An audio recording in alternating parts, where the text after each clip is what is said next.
The 67 Nova has been calling me lately. I think it's time to show it some love.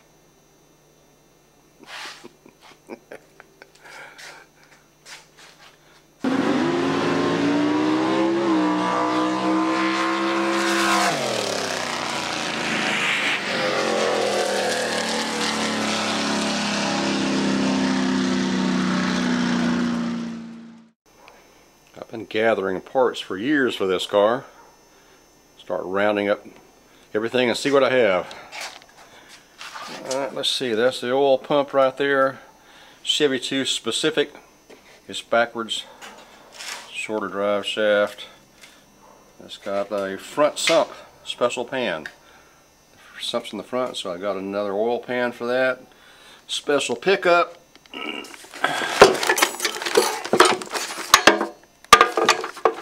When we get ready to do the engine rebuild, and a table full of parts.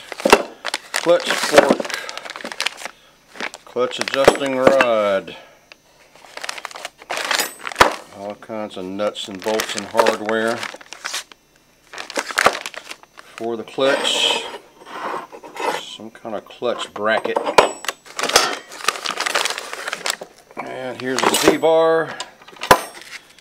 See the flywheel cover, release bearing, boot, original bell housing, flywheel, speedometer cable, battery tray, shifter boot, and the bracket that holds it down, the shifter hump, and that's sitting on top of a piece of sheet metal where the battery box had leaked, plus a battery box. And here's a Hurst Competition Plus 4-speed shifter. So as you can figure out, we're going to change it over to a 4-speed. We'll start on that today. Alright, this changeover kit came with no instructions whatsoever. I guess they figured if they were smart enough to put it together, we should be smart enough to figure out how to do it. Anyway, it's not as easy as I thought it was going to be. I've had to pull the master cylinder. I had to drop the steering column to pull out the pedal assembly. I've jumped the gun a little bit. I went ahead and rebuilt this pedal assembly. Added the clutch pedal, the new bushings. Cleaned it up just a bit. So that's ready to reinstall. And steering column's got to come the rest of the way out anyway. I decided I'm going to put a tilt wheel in it. So we're going to do a tilt wheel. We're going to convert this Nova to power front disc brakes. And who knows where is going next. Alright, let's get to work. There's no rag joint between this column and the gearbox, the steering box. It's splined and that thing is frozen solid. I've been trying to get this thing loose now for an hour. Guess we're going to put some heat to it. Didn't want to because I didn't want to do any damage to the steering box or the steering column. And I'll try not to in case somebody else wants these or can use this. But you got to do what you got to do to get it apart.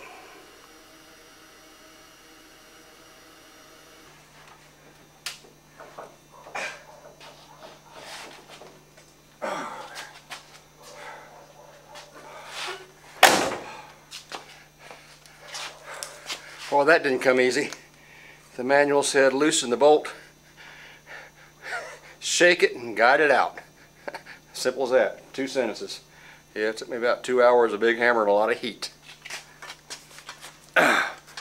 One steering column out.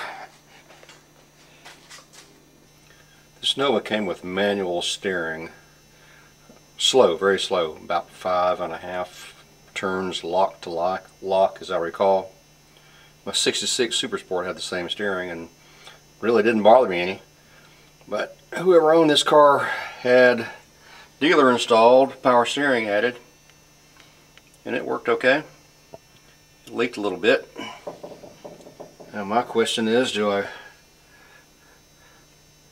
replace this whole mess with something new, a late model power steering box, or repair the cylinders and use what I have with a slower steering but still power steering. I don't know, I'll have to think about it. What do you think? Okay, I may have given you misinformation. That could have been from the factory, that power steering. According to the service manual, factory service manual, only Chevrolet, Chevelle, and Camaro had the steering boxes. The typical steering box, powered steering box. And it's saying on this page, Chevy 2 and Corvette had the power cylinder. Well, maybe that was my bad. I know I put a power cylinder on a 64 Le Mans one time that looked just like this setup, so maybe that came from the factory with the power cylinder. Alright, that's just for information, whatever good it is. This is the factory service manual. I've had it since 1967. I bought it a long time ago. Still have some of these old service manuals. Alright, let's show you what else we got done today. Alright, here's another question for you guys. Normally when I put in a shifter, I have the transmission and everything in there. I try to get it lined up from underneath where I think that shifter should be and cut a hole. But generally, the hole ends up being a lot larger than it needs to be. This has the hump that works for a console or a 4-speed. It has some nice ribs in it, so you kind of locate the hump pretty well with the floorboard.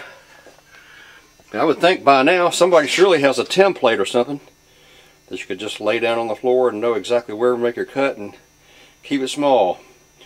Otherwise I have to cut it large and go back and start welding in patch panels to fill the hole. Anybody has any idea, a template or anything, let me know. I'd appreciate it.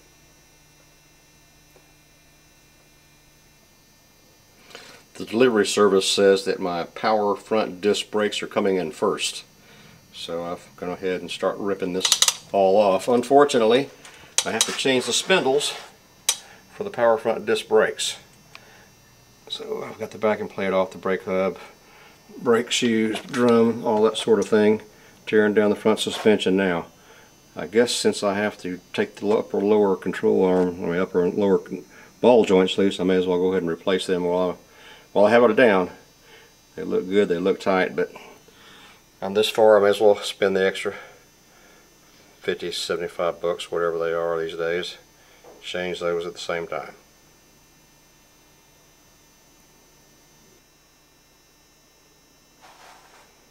Yeah, not a lot of room there.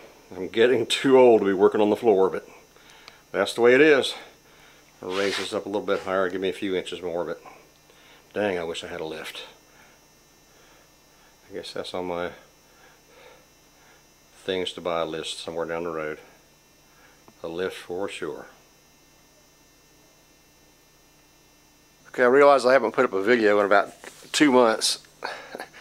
The weather hasn't cooperated. We've been trying to shoot some gold videos. The weather's always bad just on the weekends. We haven't been able to do that. The cars, I have pieces of video, a lot of pieces of video I just put together, trying to get something completed, and it's not happening. So I'm just going to bring you guys up to date where I am so you don't think I've been lazy. I have been working. Let's check it out and see what we've done. See all the dirt in my head? That's dirt and rust.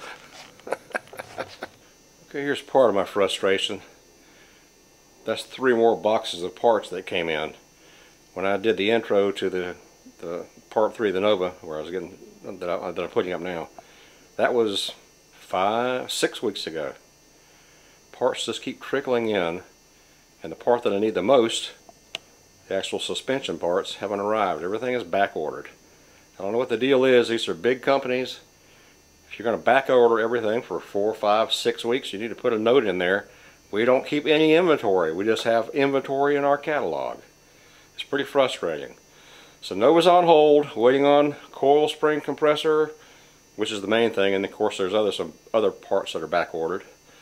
The 385 stroker, I got ill, took it off the engine stand, decided I was going to put something else in there, work on another engine, come back to the 385. I've had nothing but problems with this, and probably I'll add the video to this. The latest thing being there's no valve clearance on the intake valves now. We warped all the exhaust valves because they didn't cut the guides down. On the intake side, I decided to go back and check, and sure enough I only have about 3 or 4 thousandths clearance on the intake side. So now I had to tear the engine back down. We're going to have to cut the pockets on the pistons, and I'll show you what I got. Okay, here's what I have. I don't want to disassemble the engine again for the 15th time. So I did a little research, and I got this from Lindy Tools. Really nice guy named Dave. And what you do is you put this in the valve, put the head back on the block with this valve in the head. Put your clearance between a feeler gauge between the top of the guide and this collar that you adjust it back about 60 thousandths for your clearance, hook it to your drill, and then just cut the valve pocket. I have big valve pockets on this engine. They're big, they're wide, they're deep. I didn't anticipate this happening, but this 385 has been jinxed from the get-go. Anyway, when I get ready to use this, I'll show you how it works. It's really nice. There's another manufacturer out there who makes one. Doesn't look very good. It's not really well made as compared to this is. Lindy Tools, I think. Guy's name is Dave. Check him out. And I'll show you when I get ready to build it. In the meantime, parts are just piled up everywhere. Okay, someone asked about the Javelin. What's going on with the Javelin? Well, what I'm doing on that right now basically is nothing. I'm resisting temptation. I'm getting frustrated. I've been trying to find a reasonable 401 engine. I just threw this plastic mock-up small block Chevy in here just for kicks and giggles, and it looks like it would fit very easy. But I want to keep it all AMC, so I'll just come in here and take a look at it every now and then. Consider putting in the small block. I've been holding tough though. I want all AMC all the way. So until I get a 401 engine, the Javelin's on hold. But it's still here. Been cleaning up the Nova underneath the hood in the engine bay, trying to get it cleaned up. I've cleaned up all the suspension components that I may keep, servo, power cylinder, all that sort of thing. Just trying to get it clean under here, some fresh paint or epoxy so it doesn't look too bad under the hood.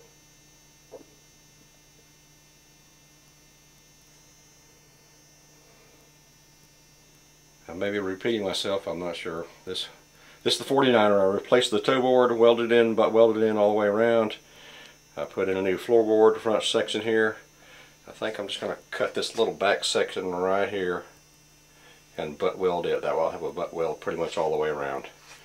Lap welds, they tend to leak. You get moisture between them, even with dum-dum and seam sealer. So I think I'll go back and butt weld the last little bit of that, and then I'll get started on the rest of the 49er when I get a chance.